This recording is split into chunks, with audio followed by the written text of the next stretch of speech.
This is a special edition of Sunday Focus, a public affairs program that looks at the topics affecting our society and the people who are making a change in the community each and every day. This special edition is presented by Information 1000 KSOO and Results Radio. This week, follow along as we educate and inform you on sex and labor trafficking. Now your host, Jeff Harkness. Avera Healthcare Director of Public Policy, Danielle Hammond, Children's Inn Executive Director Amy Carter, and Melissa, a sex trafficking survivor. Becky, let's start with the different layers involved. We've spent a lot of time in this series so far talking about law enforcement. We've talked about the court system, but there is so much more of a support system that has happened fairly recently in this trafficking process that is so crucial. Yeah, in the last few years, the community has responded. The states and the community has responded. And this is not just a call to freedom issue. This is a community issue. And we have developed great partnerships with organizations that you'll hear from today, from Children's Inn, Avera Hospital. You heard from Keystone. And so many partnerships and so many needs for a client. I think one of the things is we talked about it, 90 plus victims are never identified, which means 3% or less come forward. And so that's so important for first responders to get educated so that they know how to identify, ask the questions, and help victims identify themselves. And so then that's when the process begins. You identify, you want that help, and you want that support. And the needs of a trafficking victim are so complex. Some may need just a job, or others need trauma counseling, mental health, addiction. And they're coming out with just different felonies and misdemeanors, so they can't get a place to live, nor do they usually have the funding to be able to do any of that, because controlled means that their identification's controlled, their funding is controlled. A lot of them come to us and they only have the clothes on their back because the other items are controlled by their trafficker. And so we need the community, and the communities have responded and have come forth and play their part and do a great job. Amy, let's talk about from the Children's Inn standpoint. One of the things we touched on earlier in this series is that there is some overlapping between trafficking and domestic violence and drug abuse and some of these things. What are you seeing with some of your clientele at the shelter that goes back to the trafficking aspect of this? Well, it was several years ago that we started to identify trafficking victims. We were seeing more people who that was a part of the abuse that they were experiencing. So we started asking more questions and trying to figure out how do we better serve these victims of trafficking when we've really been focused on domestic violence. But what we also quickly discovered is there is some overlap, and there is, the underlying factor is the abuse. And so when someone is fleeing that abuse, whether it's trafficking abuse, domestic violence, sexual assault, stalking, whatever it might be, they need intervention and assistance immediately. And not everyone reaches out for that, like Becky said, or doesn't identify in that way.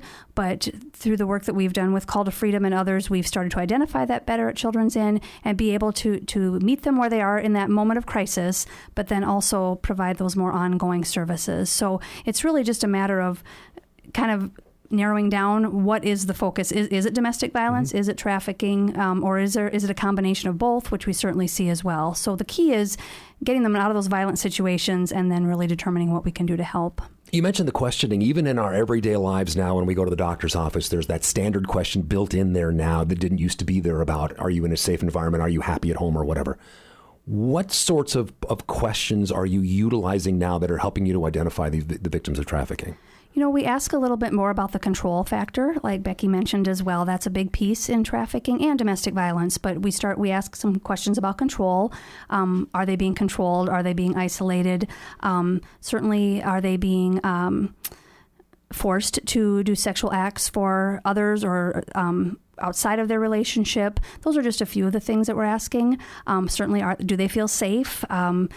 Money is another piece of it. Drugs, we ask questions about those factors to see if they play into the relationship or the situation that they're coming from. And Danielle, from a medical standpoint, so much of the emphasis, of course, is on the medical part of it, but we've actually turned our medical professionals now into our kind of our first screeners, if you will, for these sorts of things. Yeah, that's because up to or more than 80% of victims touch healthcare in some way, shape, or form. And so we know that if we're going to catch them, that's a good environment to not only find them, but also to ensure that they can get to safety when they're ready, and for children to make sure that they are being caught, found, and removed from those situations if at all possible. Are you finding that when you are screening people for these sorts of things that people are surprised to come to the realization that maybe they have been trafficked and maybe didn't even realize it until they were asked some of these questions? We have heard lots of stories of, oh my gosh, this, or even, no, that's not me. My boyfriend loves me. And so there are times when they don't even when we're questioning them, they don't even acknowledge or realize that's the situation that they're in. And there's part of the stigma there, isn't there, Becky? Yeah, I mean, a lot of people have said, when I talk, I say, have you seen the movie Taken? Raise your hand. Well, I'm about to dispel all of that because trafficking has changed. You hear it's the use of force, fraud, or coercion, right? Well, force is easy to prove. If they have physical marks, they have abusive marks, it's easier to prove. Coercion is a lot harder to prove, which means they are coercing them. They're building relationships with them. There's a grooming process. There's a grooming and recruiting process. There have been individuals who have walked through a door who we have served who've been groomed for up to 6 months. Their trafficker has met the family members. They build relationships with them. They become boyfriends. They could be family members. They're people that they begin to trust and know. They build that trust and then they violate that trust and they'll begin to sell them. And it's very similar to the control and power of domestic violence, right? It's a lot of those mind games that they play. And so a lot of times when trafficking victims are in this situation, they don't self-identify because this person is taking care of them. They're providing shelter for them. They're pretending to love them, even though they're abusing that love. And most of them don't even know what does true love look like and has it been abused because they've been vulnerable in other situations in their lives. And so traffickers use that to their benefit. And that's why these segments are so important, is to break the silence of what human trafficking looks like, help define it, and if individuals are in it, for them to self-identify going, oh my gosh, that sounds like me. That sounds like my story. Well, that's called human trafficking. If the use of force, fraud, or coercion is used to exploit you for either sex or labor, that is human trafficking. I want to open this up to both Danielle and Amy on this one. When you do then identify that someone potentially could be involved with trafficking as a victim, what does that set in motion for your different respective organizations? Well, if it's a child, we're mandatory reporters as healthcare providers. And so we automatically have to call Child Protective Services or the police to do and try and intervene in this process.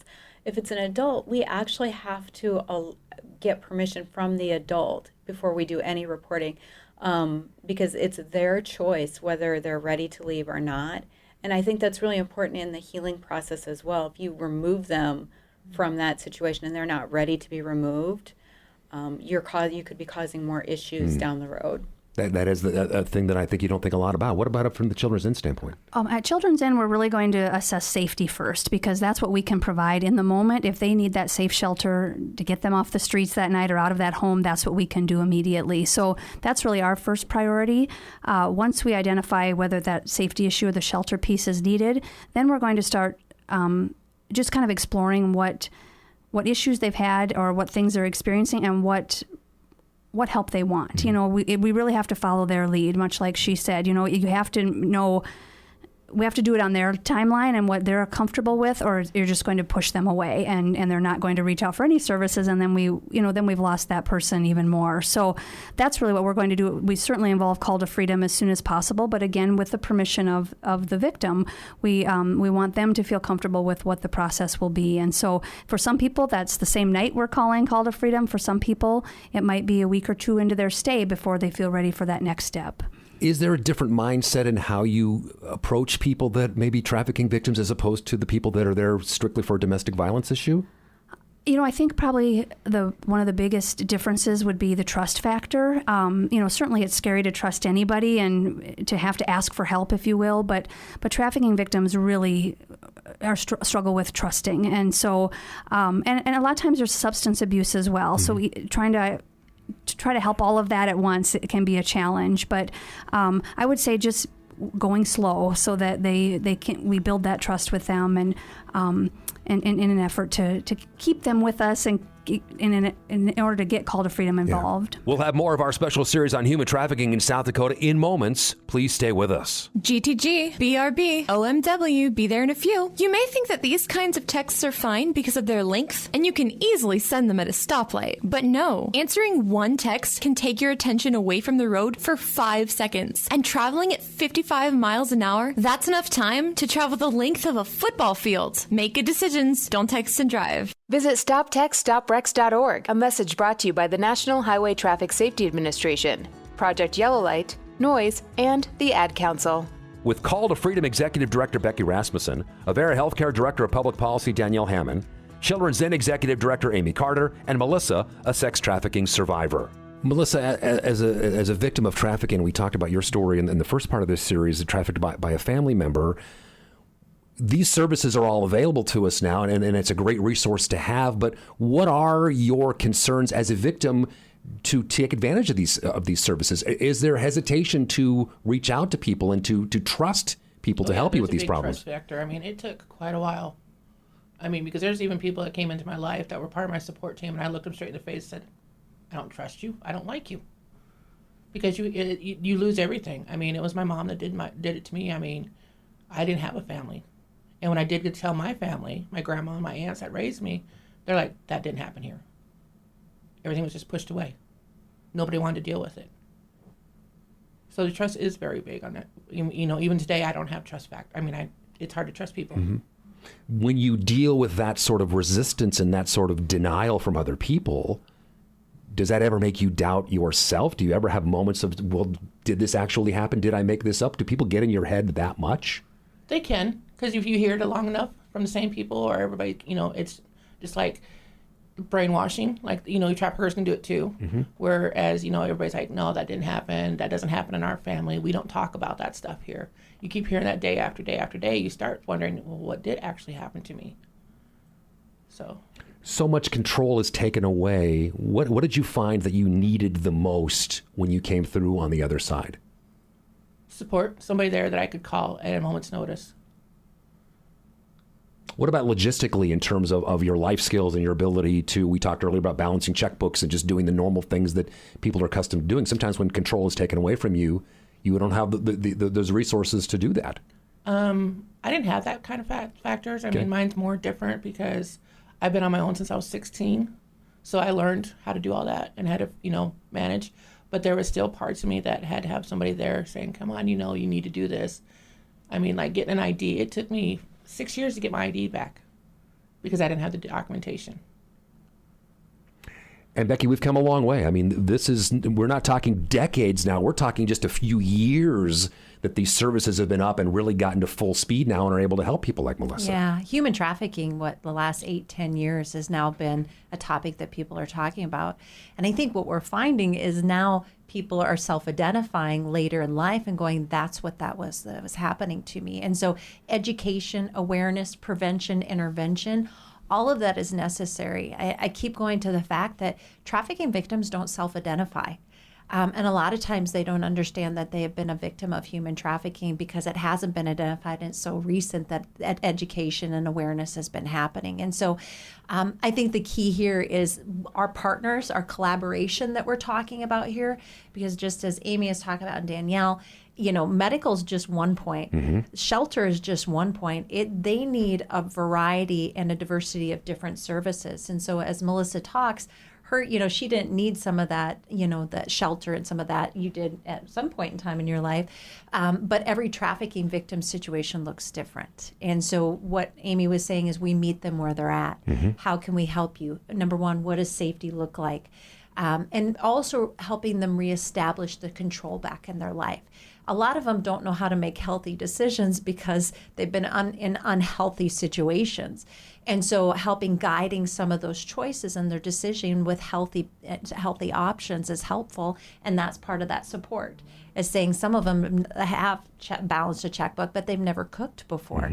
Mm-hmm. They've never, I told you this before, if I had to go into the system and navigate it as a healthy person, it's overwhelming just in general. So imagine somebody who has no identification, no family, no finances. And if you don't have an identification, you can't get a job, you can't get a place to live.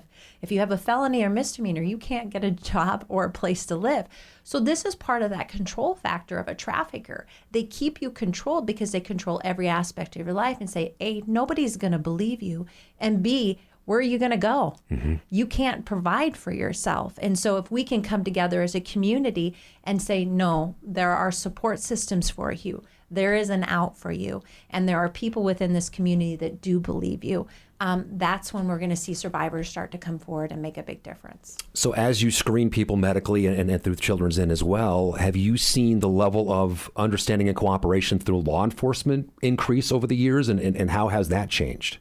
Yes, I was just going to add that to what Becky was saying, that the more that we've talked about it and the more the community is recognizing this is a real issue and it is an issue in our community, there have been places that have stepped up like Avera, law enforcement, other organizations to say, we need to address this and we need to be that support for people like Melissa who reach out so that they don't feel ashamed and they don't feel judged. And I think, just like she said, 8 to 10 years ago, it would have been a completely different response by law enforcement or even medical providers or even Children's Inn because we didn't understand it. And we maybe did judge when we shouldn't or didn't because we didn't understand it. So I love that we as a community have embraced it, if you will, that this is something we need to work together to prevent and intervene when possible. So Danielle, as a mandatory reporter, have you seen the response from law enforcement change over the years?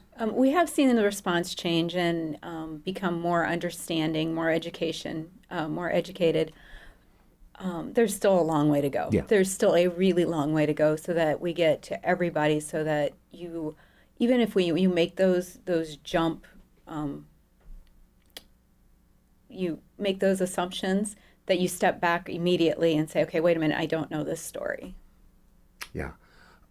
Becky, one of the things you brought up, which is very interesting, is this notion that, and then we talked with Melissa about it as well, is that you don't necessarily realize you're going through this when it's happening to you. So what happens?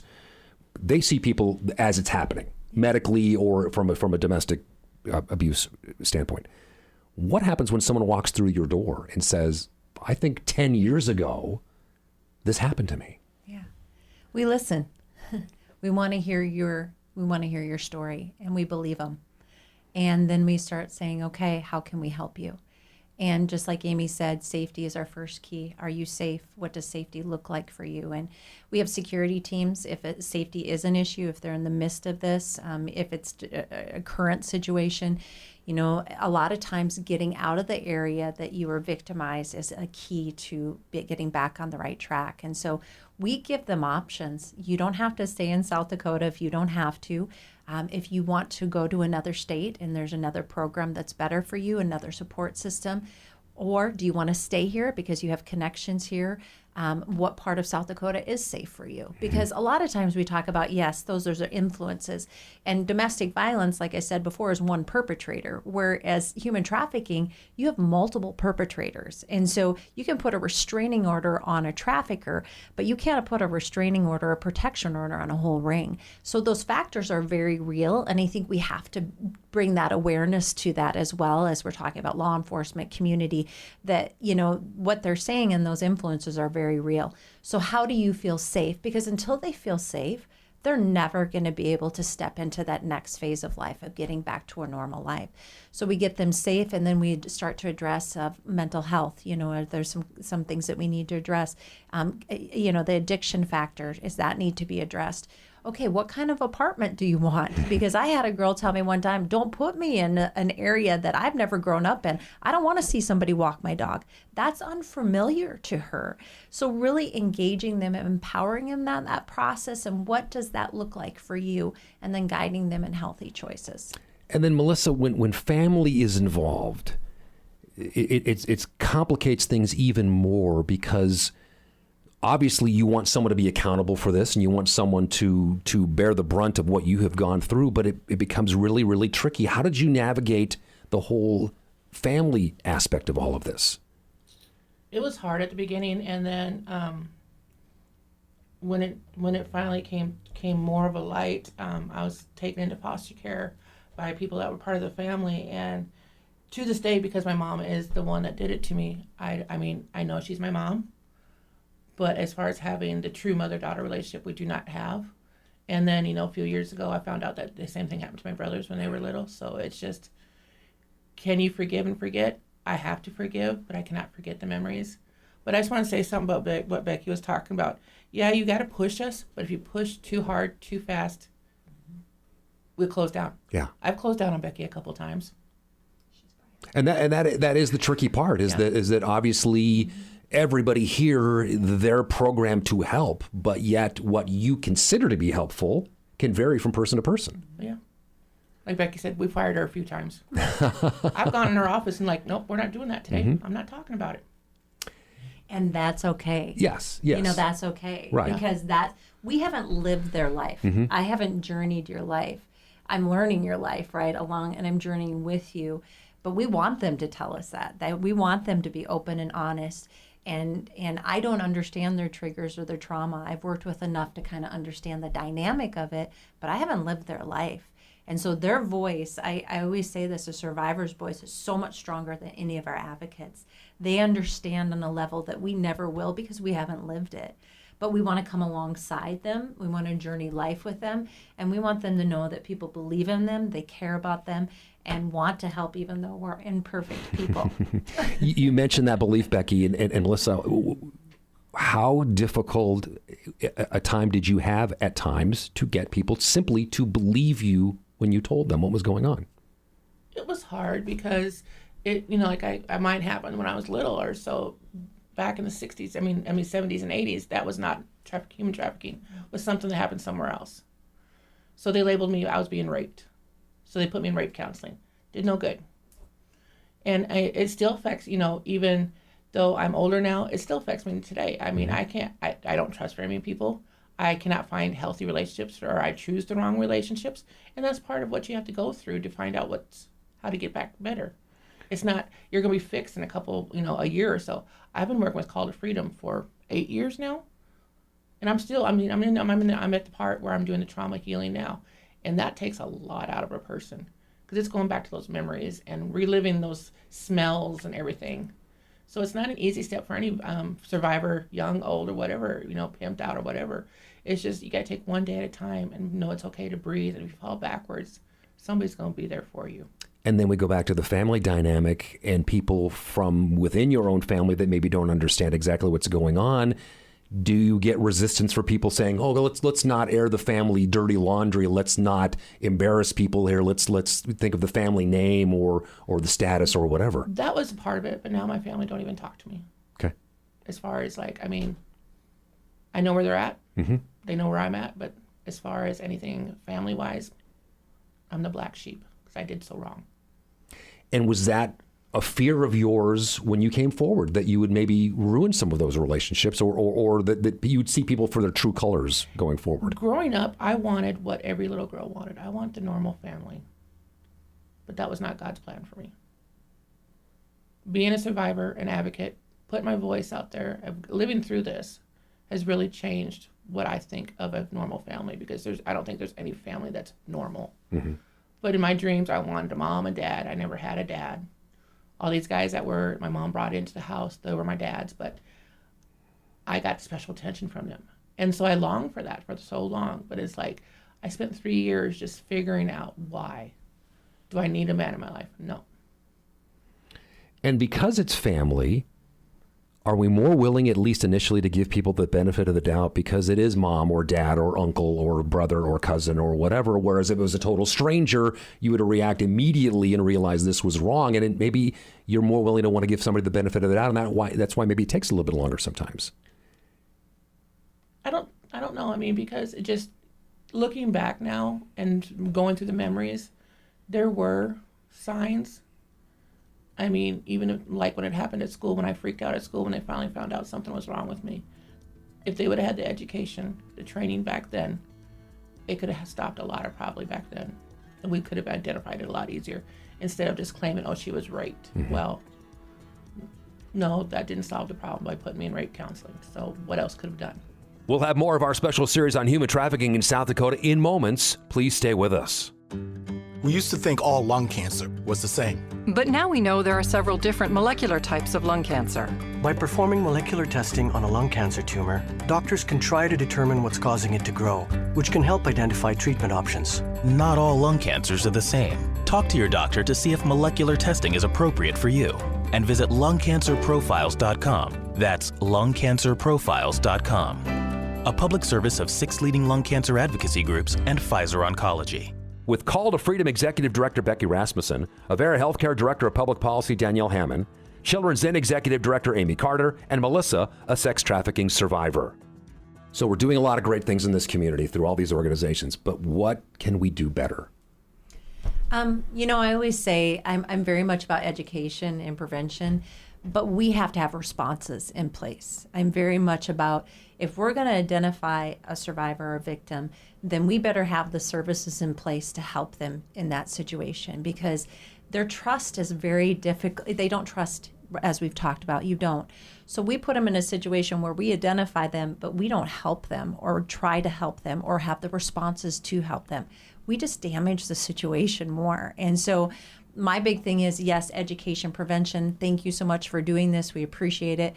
But also community. If you are a part of this and you are a first responder, get trained, put the assessment questions in, and develop responses. Because when we identify a victim, we want to make sure that we have the support there to really help them get out of that situation. And so we can do all this education and prevention, but intervention and responses have to be a part of that. So my cry to this is, anybody that's out there that's on the front lines working with potential vulnerable people, let's get trained on human trafficking, understand it, and let's ask the questions. And I would just add, if we don't hold perpetrators accountable, it'll never stop. And so I think as part of this series, I know some of the things were talked about as far as how that's happening in our court systems and the criminal justice field. But, lawmakers and others need to really recognize what we need to do to hold those perpetrators accountable as well, and send that message that this won't be allowed. And Danielle, from a medical standpoint, if someone is not sure, can they just come to a medical facility and visit with somebody about that? You can come to an ER anytime and get some assistance, whether it's medical or mental behavioral health issues. If you have a real issue, you could walk into an ER and you could get, we've had people walk into some of our ERs and get clothing and get taken to an advocate. Not in Sioux Falls. This didn't happen in Sioux Falls, but it did happen in one of our facilities. We've had people walk in and ask for a social worker or ask to speak to someone and can get connected with a social worker to figure out what they need. So you can go to an ER and request the assistance you need. We will help you. And Becky, that's where that awareness is so important, that people know about what trafficking looks like and what the resources are available to them. Oh, it's extremely important. Like I said here, most of them don't self-identify, nor do they think that anybody believes them. So if they know they can go into a safe place like Children's Inn or a Avera medical clinic, and they know that they're going to be believed and it's a safe place for them to go, I always say that in our trainings, make sure you have a safe place for somebody who is domestic violence or human trafficking, a safe place to go and listen to them, believe them, and help connect them, and we'll make a difference. Yeah, we have to be available all the time because you never know when that victim is going to be ready. And so having 24-hour ERs and Children's Inn is 24 hours a day, and just knowing, that's what I want the people listening who are maybe experiencing this to know, that there are people out there anytime and any day of night, day or night, that they can get that help if they are ready at that point. This concludes part 4 of our special 5-part series on human trafficking in South Dakota. Special thanks to our guests, Call to Freedom Executive Director Becky Rasmussen, Avera Healthcare Director of Public Policy Danielle Hammond, Children's Inn Executive Director Amy Carter, and Melissa, a sex trafficking survivor. I'm Jeff Harkness. Join us next time for part 5 of our series as we focus on the legislative process in passing laws related to human trafficking in South Dakota. Thank you for listening. This has been a special edition of Sunday Focus, a public affairs program of Results Radio Town Square Media, Sioux Falls.